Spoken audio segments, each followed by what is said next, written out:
প্রিয় শিক্ষার্থীরা, আসসালামু আলাইকুম। ম্যাথ টিচিংয়ের পক্ষ থেকে তোমাদের প্রতি রইল অনেক অনেক শুভকামনা।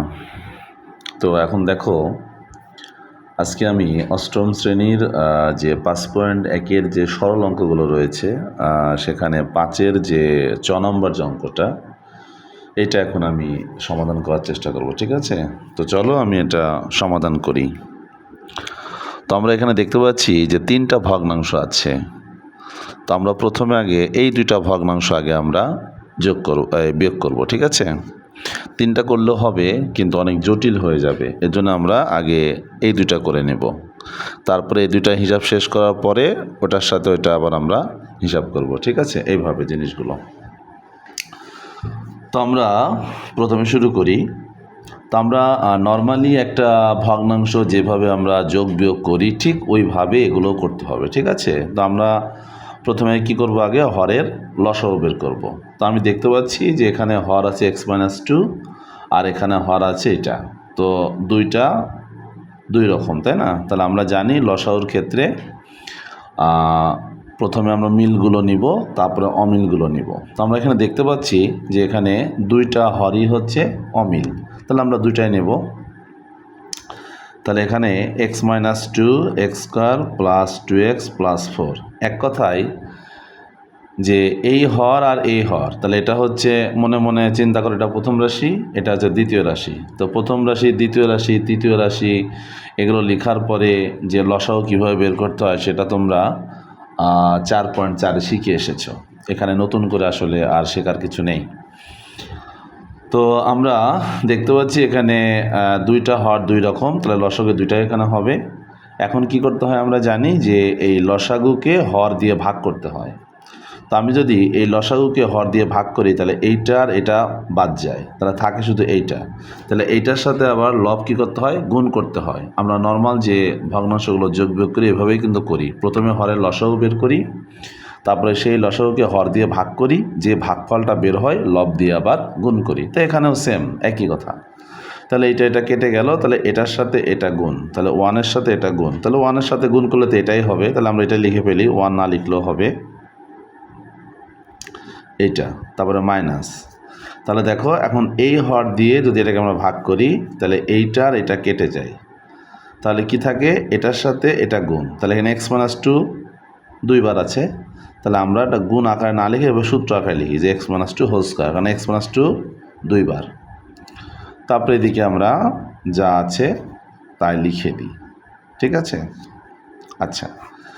এখন আমরা দেখতে পাচ্ছি নিচে একটা সূত্র দাঁড়ায় আছে, এই যে এইটা দেখো, যে a মাইনাস বি, তুমি এটাকে চিন্তা করো, a মাইনাস বি, তাহলে a square plus A B plus, যদি 4কে আমরা ভাঙি তাহলে 2 স্কোয়ার হয়, তাহলে বি স্কোয়ার হয়। তাহলে a minus B A square plus A B plus B square, এটা সমান আমরা জানি a cube minus B cube. আর উপরে লেখো X square plus 2x plus 4, আর এখানে দেখো a minus B whole square সূত্র হয়েছে, তাহলে A square minus 2ab plus B square, আর এদিকে যা আছে তাই থাকলো। ঠিক আছে, আশা করি বুঝতে পারতেছো। আচ্ছা, তাহলে নিচে কি সূত্র হয়েছে, a cube minus B cube, তাহলে 2 কিউব মানে কত হয় 8। এখন x square plus 2x plus 4, এগুলো একবারে ব্র্যাকেট থেকে বের করে নিয়ে আসো। তাহলে সামনে যেহেতু মাইনাস আছে সবার চিহ্ন চেঞ্জ হবে, তাহলে মাইনাস এক্স স্কোয়ার, তারপরে এটা হবে প্লাস, এখানে গুণ করে নাও, 2 2 কত হয় 4, আর এখানে প্লাস, এটা হয়ে যাবে মাইনাস 2 2 4, আর এদিকে যা আছে তাই আমাদের থাকবে। খুবই সিম্পল। ঠিক আছে, আচ্ছা পরের লাইনে যাই, এক্স কিউব মাইনাস 8, তাহলে এখানে দেখো যোগ বিয়োগ যাই, এক্স স্কোয়ারের আগে মাইনাস চিহ্ন, এক্স স্কোয়ারের আগে প্লাস চিহ্ন, তাহলে এই দুটো আমরা জানি এভাবে কেটে যায়। 4-এর আগে মাইনাস, 4-এর আগে প্লাস, তাহলে দুটো এভাবে কাটা যায়। তাহলে 2x আর 4x, তাহলে এখানে থাকে হচ্ছে আমাদের 6x, আর এখানে থাকে হলো যা আছে তাই।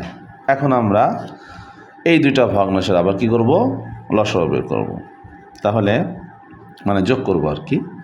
তো এখানে দেখতে পাচ্ছি দুইটা হর দুই রকম, তাহলে লসাগু আমার এটাই হবে, দুইটাই হবে। ঠিক আছে? তাহলে এটার সাথে আমি যদি এটা ভাগ করি তাহলে এটা কেটে যায়, তাহলে এটা থাকে, তাহলে 6x-এর সাথে এটা গুণ অবস্থা থাকবে। যদি তুমি একবারে পারো একবারে করবা, কোনো সমস্যা নেই। তারপরে প্লাস, তাহলে এইটার এটা বাদ যাবে, তাহলে এটার সাথে এটা গুণ হবে। আশা করি বুঝতে পারতেছো, ঠিক আছে?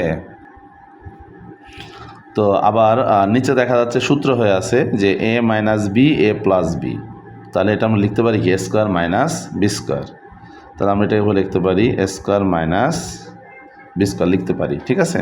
আর উপরে গুণ করে নাও, তাহলে 6x⁴ প্লাস এটা কত 48x, তারপরে প্লাস এখানে হয় 6⁴ মাইনাস 48x, ঠিক আছে?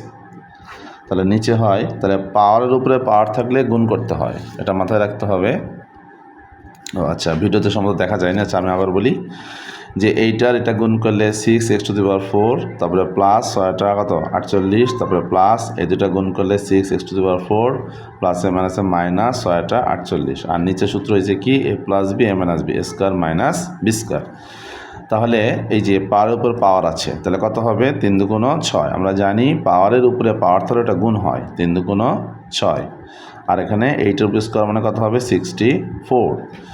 আর এখানে দেখতে পাচ্ছি a 48 আর এটা কাটা যায়, কারণ একটা মাইনাস একটা প্লাস, তাহলে উপরে কি থাকে 6x4 আর 6x4, তার মানে যোগ করলে কত হবে 12, ঠিক আছে? এটাই হচ্ছে আমাদের মূলত অ্যান্সার।